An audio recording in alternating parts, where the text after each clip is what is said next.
Give me 30 seconds, guys. I want to share something with you that you were probably never told as a kid, but you should have been. You were never too much. You were never too needy.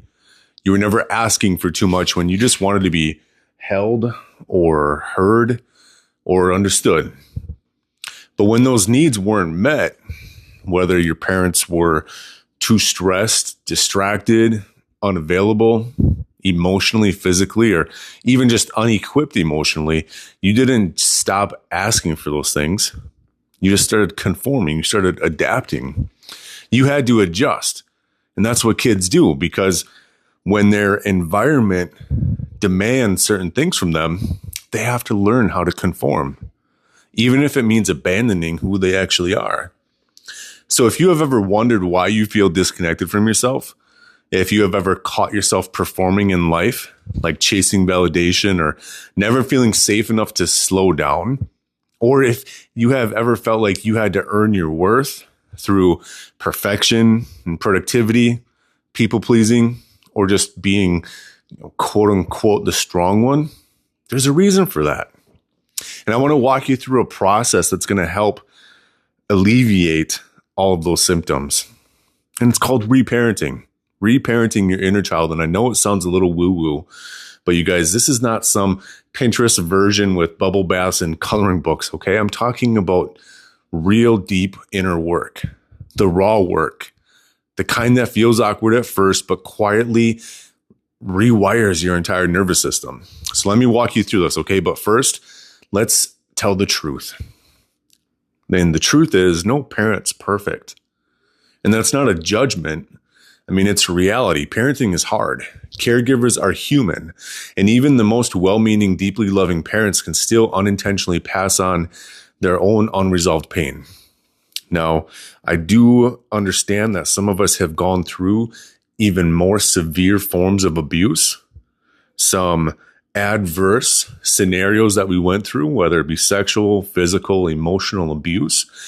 But all in all, we all have experienced a life where if it wasn't ideal or perfect, if we weren't loved in the way that we wanted to be loved, that's a form of trauma, at least in a little kid's mind.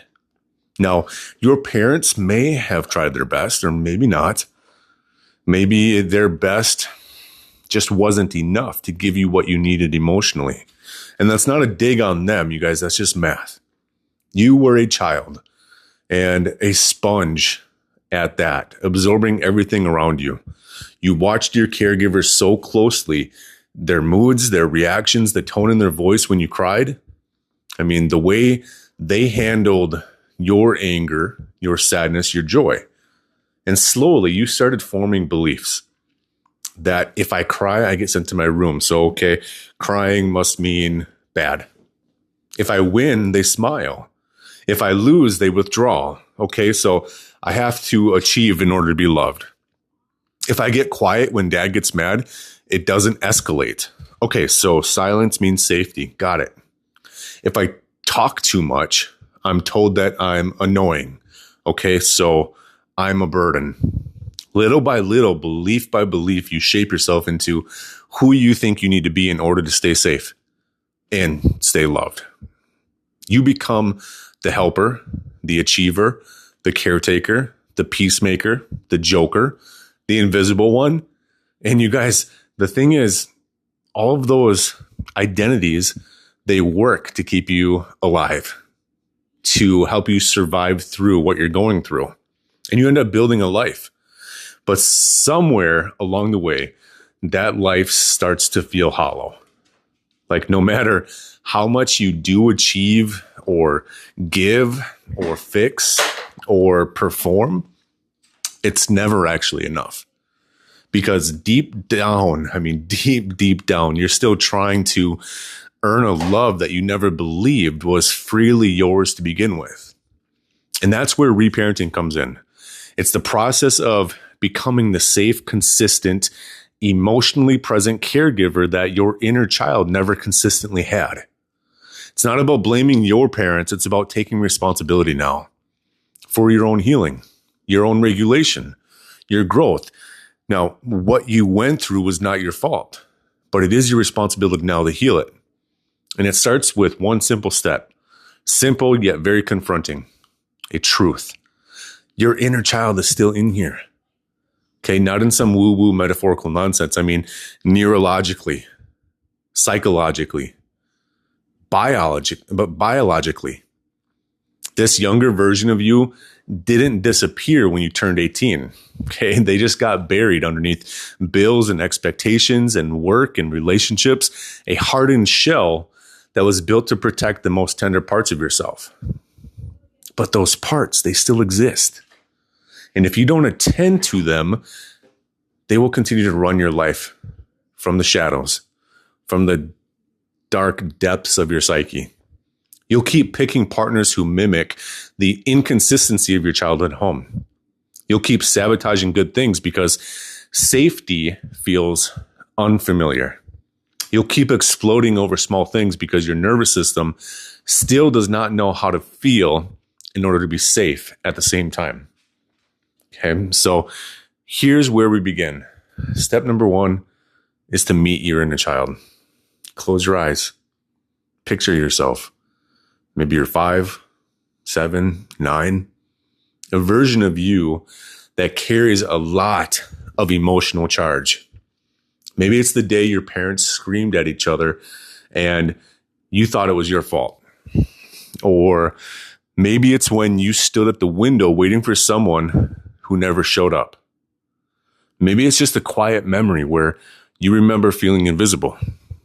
Now imagine your adult self walking into that memory, not to fix anything, just to be present in it. What do you notice about that child? What's on their face?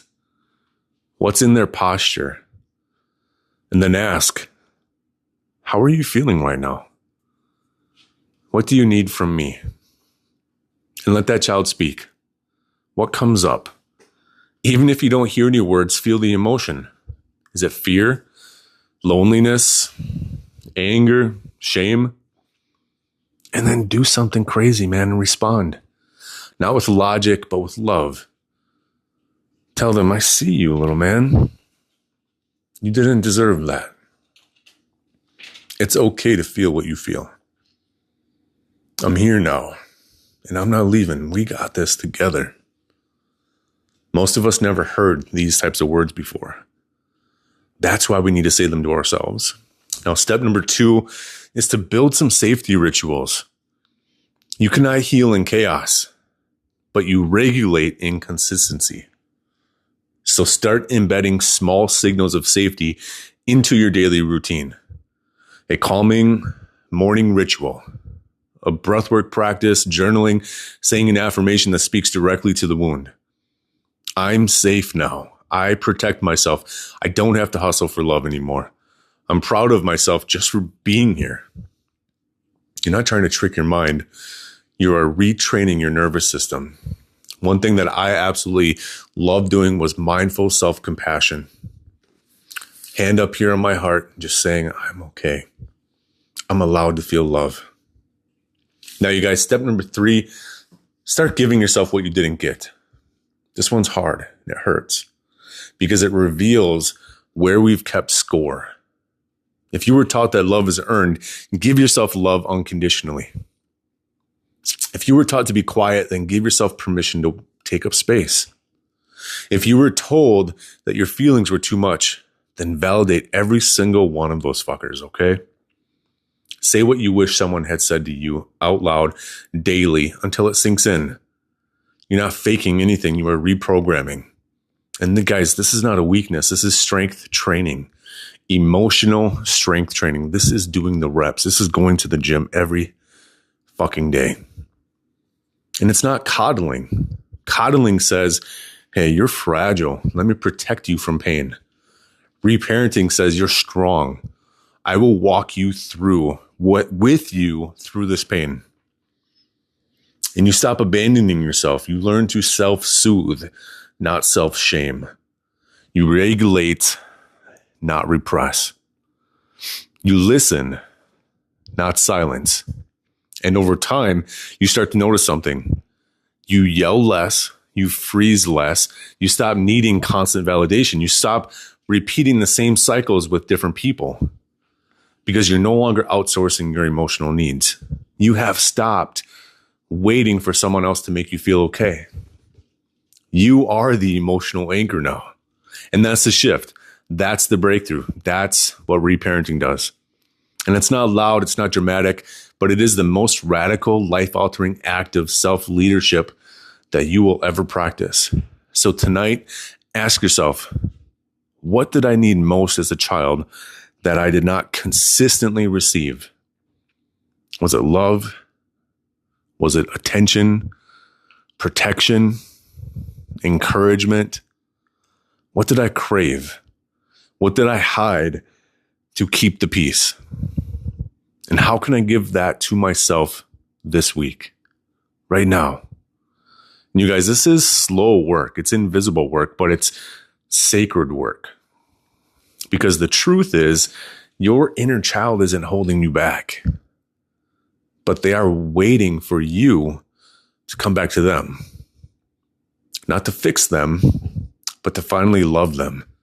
And when you do that, everything changes. You stop performing and you start being. You stop proving and you start resting. You stop surviving and you start living. You become who you were always meant to be before the world told you who you needed to be. Right? You're not broken. You're not behind. You're just slowly remembering. And that, you guys, that is the real magic. See you on the next one.